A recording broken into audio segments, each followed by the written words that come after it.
Making movies is very special to me. It's something that it's not what I do, it is who I am. And to have a dream, I remember as a child, 4 years old, I wanted to make movies. And I wanted to travel the world, and I wanted to learn all of these things and learn about people and culture. And I wanted to fly jets and airplanes and parachutes and motorcycles and cars and learn how to do samurai swords and so to be able to live my dream and to be accepted and allowed to entertain audiences, and it's something that I never take for granted. Ever, ever, ever. Every day on set, every day I'm preparing, I am thinking about this moment when an audience sits in that theater and watches it.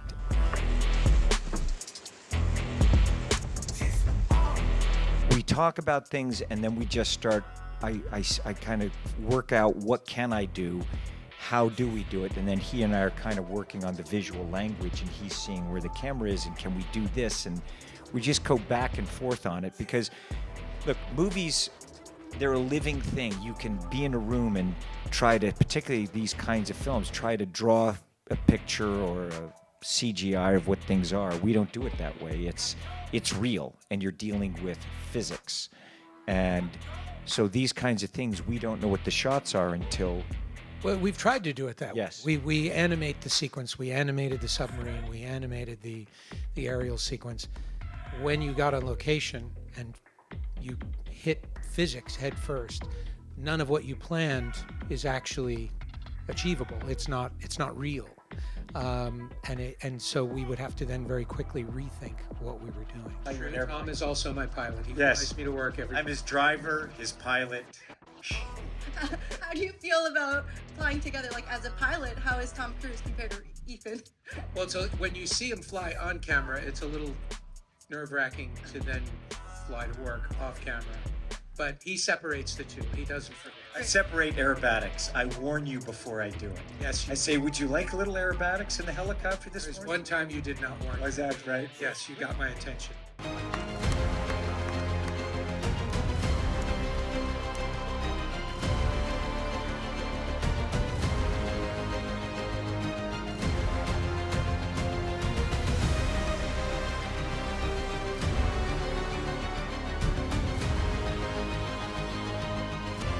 Welcome, everyone. Well, we've had a wonderful time. It's been so brief. We leave today, but it was such an honor to watch the film last night with a Japanese audience and feel the love in the room. It was quite incredible and somewhat moving. So thank you so much, everybody. Thank you. Arigato.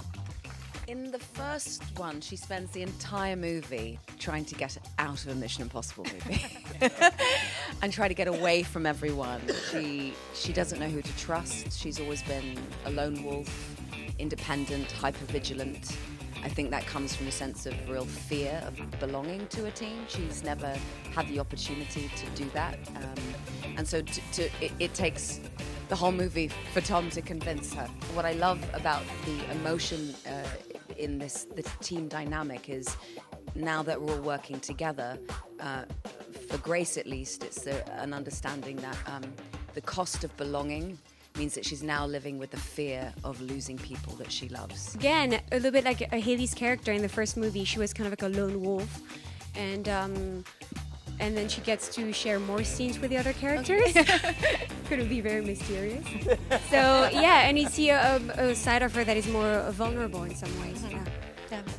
The evolution of Degas, it was incredible to see him question something, which I don't think we saw that in any of the other films. Somebody openly question if Ethan Hunt's character is making the right decisions, and we see that in the previous films. And in Final Reckoning, we see him make the decision on joining a particular side. I don't know how much I can say. I'm like nervous now. Don't worry, man. We're all like, we're the team. We're involved. It's okay, man. I already blew it. Yeah, so he made the right decision on fighting for the side with these lovely people up here.